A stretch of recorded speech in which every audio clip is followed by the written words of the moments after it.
প্রধানমন্ত্রী চীন সফর নিয়ে বেজিং থেকে সরাসরি যুক্ত হচ্ছেন সহকর্মী আহমেদ সালেহিন। যাচ্ছি তার কাছে। সালেহিন, আপনারা জানেন যে প্রধানমন্ত্রী তারেক রহমান এখন চীন সফর করছেন। এই মুহূর্তে তিনি বেজিং আছেন, আমরা তার সঙ্গেই কিন্তু রয়েছিলাম তার সফরের যে বিস্তারিত তুলে ধরার জন্য দর্শকদের কাছে। সেই কারণে কিন্তু আমরা এই বেজিং এখন অবস্থান করছি, যেখানে আপনি জানেন যে গত কালকে তিনি বেজিং এসে পৌঁছেছেন দানিয়াল থেকে, অর্থাৎ চতুর্থ দিনের মতো তিনি চীনে অবস্থান করছেন। 2 দিন দালিয়ানে ছিলেন এবং এরপরে তিনি গতকালকে বেজিং এসেছেন এবং এই 4টা দিন কিন্তু বেশ কর্মব্যস্ত সময় পার করছেন প্রধানমন্ত্রী তারেক রহমান। এখানে কিন্তু বেশ কিছু বৈঠক অনুষ্ঠিত হচ্ছে, আলোচনা হয়েছে, সৌজন্য সাক্ষাৎ অনুষ্ঠিত হচ্ছে। যে বিষয়গুলি ছোট করে যদি বলতে যাই আমি, সেটি হচ্ছে যে প্রধানমন্ত্রী তারেক রহমানের সঙ্গে বেশ কিছু ব্যবসায়ী সংগঠনের বৈঠক হয়েছে, তাদের সঙ্গে আলোচনা হয়েছে। একই সঙ্গে কয়েকটি সৌজন্য সাক্ষাৎ অনুষ্ঠিত, যেখানে মূলত বাংলাদেশে কীভাবে বিনিয়োগ করা যায় সেই বিষয়গুলো কিন্তু উঠে এসেছে। অর্থাৎ বিদেশি বিনিয়োগ বাড়ানোর ক্ষেত্রে চীন সরকারের এবং চীনের বেসরকারি খাতেও সহযোগিতা চেয়েছেন সরকার প্রধান তারেক রহমান। একই সঙ্গে পানি সম্পদ মন্ত্রী এখানকার চীনের, তার সঙ্গে কিন্তু বৈঠক হয়েছে তারেক রহমান, যেখানে বাংলাদেশের তিস্তা সহ বিভিন্ন নদীর পানি ব্যবস্থাপনায় ঐক্যমত্যে পৌঁছেছে দুই দেশ, চীন এবং বাংলাদেশ। সেই বিষয় নিয়ে কিন্তু বেশ আলোচনা হচ্ছে। আমরা কিছুক্ষণ আগে এইখানে বেজিংয়ের এই হলে আসলে মূলত কিছুক্ষণ আগে একটি প্রেস কনফারেন্স করেছেন ডক্টর মাহাদি আমিন, যিনি প্রধানমন্ত্রীর উপদেষ্টা।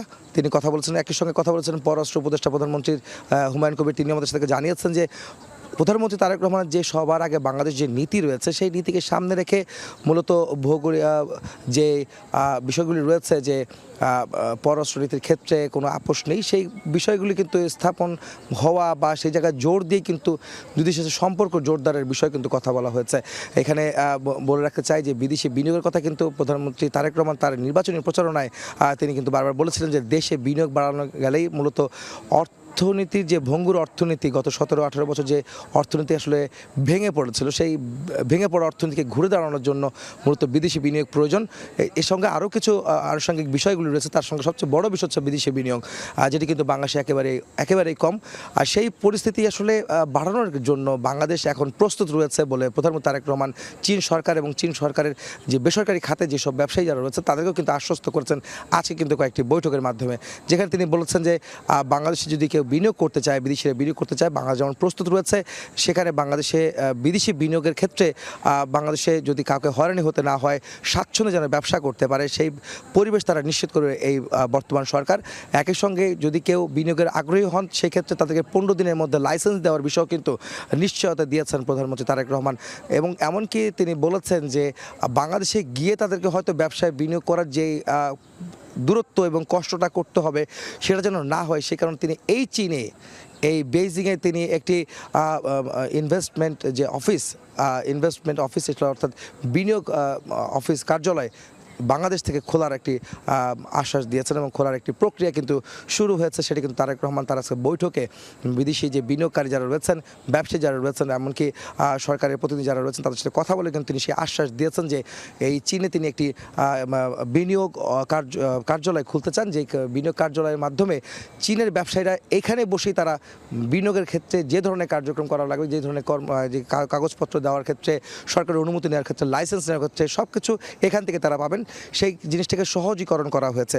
অর্থাৎ বিনিয়োগ করতে যে ধরনের আগে একটু দুর্ভোগে পড়তে হতো বিদেশি বিনিয়োগকারীদের, তখন হয়তো এই বিষয়গুলো বেশ দুর্ভোগ পোহনের কারণে অনেকে অনাগ্রহী হতো বাংলাদেশে বিনিয়োগ করার ক্ষেত্রে।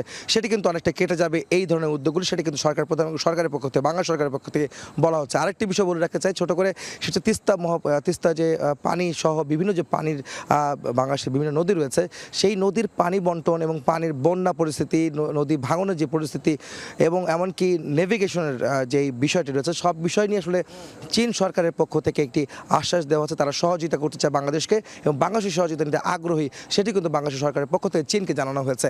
তো মূলত আজকে শেষে বিকেলবেলা, আজকের দিনে কর্মসূচি বিকেলবেলা এখানকার প্রধানমন্ত্রী, চীনের প্রধানমন্ত্রীর সঙ্গে তারেক রহমানের একটি বৈঠক রয়েছে, যে বৈঠকে 2টি চুক্তি এবং 15টি সমঝোতা স্মারক স্বাক্ষরিত হওয়ার কথা রয়েছে। এবং আগামীকাল শি জিনপিং, যিনি এই চীনের প্রেসিডেন্ট রয়েছেন, তার সঙ্গে কিন্তু আগামীকাল বৈঠক আছে এবং তারপরে দেশে ফিরে যাবেন প্রধানমন্ত্রী তারেক রহমান। এই ছিল আমার কাছে চীনের বেইজিং থেকে প্রধানমন্ত্রী তারেক রহমানের সফরের এবং তার যে কর্মসূচি, তার যে বৈঠক এবং আলোচনার উচ্ছল ছিল, তার সব শেষ খবর। চীন থেকে যুক্ত হয়েছিলেন